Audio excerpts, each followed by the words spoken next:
వచ్చాయి. నిజానికి few research centre తన సర్వేను లేకపోతే ఉన్నత విలువలకు ఉన్నటువంటి ఉన్నత విలువలకు మతానికి ఏమైనా సంబంధం ఉందా అనే దాని మీద వారు రీసెర్చ్ జరిగింది. ఆ రీసెర్చ్ లో ఇంకొక ఆసక్తికర విషయం బయటపడింది. అదేంటంటే మతానికి పేదరికమైనటువంటి సంబంధం.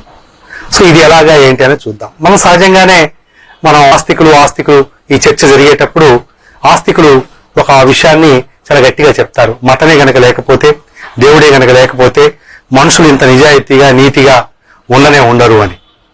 అయితే నాస్తికులు లేకపోతే మతాన్ని నమ్మని వాళ్ళు చెప్పేది ఏంటంటే మనిషిలోని ఉన్నత విలువలకు దేవుడికి లేకపోతే మతానికి ఎటువంటి సంబంధం లేదు. మతంలో ఉన్నటువంటి వాళ్ళు కూడా, దేవుడిని నమ్మేటటువంటి వాళ్ళు కూడా అనేక మంది చాలా దుర్మార్గమైనటువంటి కార్యక్రమాలు చేస్తూనే ఉంటారు అని చెప్పి నాస్తికులు చెప్తారు. ఇప్పుడు ఈ ఫ్యూ రీసెర్చ్ సెంటర్ చేసినటువంటి సర్వేలో చెప్పాను కదా, అనేక ఆసక్తికరమైనటువంటి అంశాలు వెలుగు చూసాయి. అందులో ఒకటి, పేదరికంలో ఉన్నటువంటి దేశాలు, విద్య తక్కువగా ఉన్నటువంటి దేశాల్లో దేవుని పట్ల, మత విశ్వాసాల పట్ల అధికమైనటువంటి ప్రేమ కనపరచడంతో పాటు మతమే గనక లేకపోతే మనిషిలో మానవీయ విలువలు ఉండవు అని చెప్పి వాళ్ళు చాలా స్పష్టంగా చెప్పారు. ఇదే బాగా ధనిక దేశాలు, ఉన్నత చదువులు ఉన్నటువంటి దేశాల విషయానికి వచ్చినప్పుడు ఇది పూర్తిగా రివర్స్ లో చెప్పటం జరిగింది. మతానికి మానవుడి యొక్క ఉన్నత విలువలకు ఏమాత్రం సంబంధం లేదని చెప్పారు. ఉదాహరణకి కెన్యాలో అంటే అక్కడ జీడిపి బాగా తక్కువ, తలసరి ఆదాయాలు తక్కువ, ప్రజలు చాలా పేదరికంలో ఉంటారు, విద్యల విషయంలో కూడా చాలా వెనుకబడి ఉంటారు. ఈ దేశంలో 95% మంది ప్రజలు మతానికి, మానవుడి యొక్క ఉన్నత విలువలకి చాలా చక్కటి సంబంధం ఉందని చెప్పి చెప్పడం జరిగింది. ఇదే ధనవంతమైనటువంటి దేశం స్వీడన్లోకి వస్తే, స్వీడన్లో మాత్రం కేవలం 9% మంది మాత్రమే మత విశ్వాసాలకు, మనిషి యొక్క ఉన్నత విలువలకు సంబంధం ఉందని చెప్పటం జరిగింది. అంటే పేదరికంతో ఉన్నటువంటి దేశాల్లోనేమో మత విశ్వాసాలకు, మనిషి యొక్క ఉన్నత విలువలకు సంబంధం ఉందని చెప్తే, ధనవంతమైన దేశాలు, విద్యాధికమైన దేశాలు మాత్రం ఈ రకంగా చెప్పాయని చెప్పి అది చెప్పింది. ఒక అమెరికా విషయంలో మాత్రం కొంత భిన్నత్వం ఉన్నది. ఇది ఒక మినహాయింపుగా ఉంది. అమెరికాలో రిలీజియన్ అలాగే సంపద ఈ రెండు ఒకేసారి కలిసి కాపురం చేయటం కనపడతా ఉంది. అంటే మత విశ్వాసాలు అధికంగా ఉన్నాయి, at the same time educated, సంపద్వంతమైనటువంటి దేశంగా కూడా అది ఉన్నది. అయితే గతంలో ఉన్నటికి ఇప్పటికీ పరిస్థితుల్లో తేడా వస్తా ఉంది. అమెరికాలో కూడా ఆ రకమైనటువంటి డిఫరెన్సెస్ కనపడతా ఉన్నాయి. గతంలో 58% మంది ప్రజలు మత విశ్వాసాలకు, దేవుడికి, మత విశ్వాసాలకు, ఉన్నత విలువలకు సంబంధం ఉందని చెప్తే ఇప్పుడు కేవలం 44% మంది మాత్రమే ఆ రకమైనటువంటి అభిప్రాయంతో ఉన్నారు. 2002లో 58% అన్నటువంటి ప్రజలు ఇవాళ 2019కి వచ్చేటప్పటికల్లా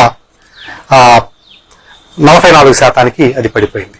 అలాగే అమెరికాలో ఉన్నటువంటి ధనవంతమైన ప్రజలకి, పేదరికంలో ఉన్నటువంటి ప్రజలకి కూడా కొంత తేడా ఉంది.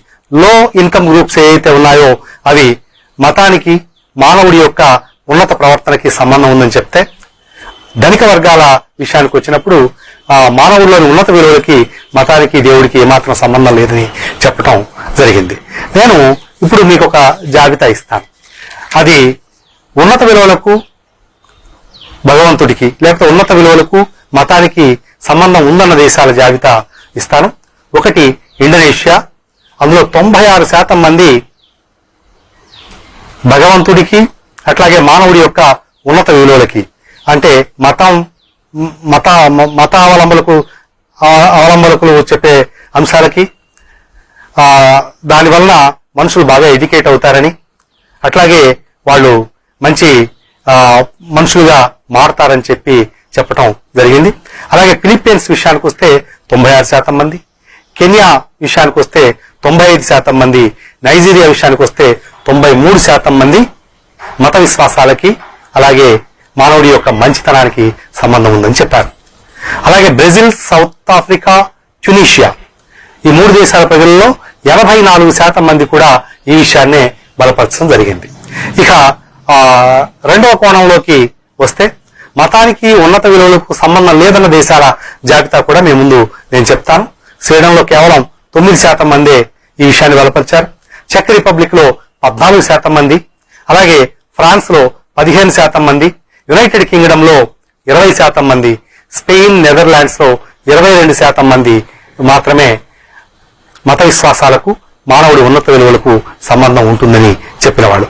సో దీన్ని బట్టి మనకు అర్థమయ్యేది ఏంటంటే, ఏ దేశాల్లో పేదరికం ఎక్కువగా ఉందో, ఏ దేశాల్లో చదువులు తక్కువగానో విద్యా వ్యవస్థ బలహీనంగా ఉందో ఆ దేశాల్లో ప్రాబల్యం అధికంగా ఉండడంతో పాటు మత విశ్వాసాల ద్వారానే మనుషుల విలువలు పెంపొందబడతాయనే అభిప్రాయం బలంగా ఉంది. ధనవంతమైన దేశాలు, విద్యాధికమైనటువంటి దేశాల విషయానికి వచ్చినప్పుడు ఈ అభిప్రాయం మారింది. ఉన్నత విలువలకు మతానికి ఏమాత్రం సంబంధం లేదని తేల్చడంతో పాటు ఈ దేశాల్లో ప్రజలు చాలా సెక్యులర్ గా ఉన్నారు, అంటే పరమత సహనాన్ని కలిగి ఉన్నారు. సో ఇప్పుడు ఒక పెద్ద మాట మీకు చెప్తాను. మతం అడగన ప్రజల నిట్టూరు. ఈ పరిస్థితులు ప్రపంచానికి హృదయం, ఈ పరిస్థితుల్లో ఆత్మ. మతం మత్తు మంది ఒక పెద్ద ఆయన చెప్పిన మాటల్ని ఈ సర్వే చేసినటువంటి సర్వే ఏదైతే ఉందో అది బలపరుస్తూ చెప్పి నేను భావిస్తాను.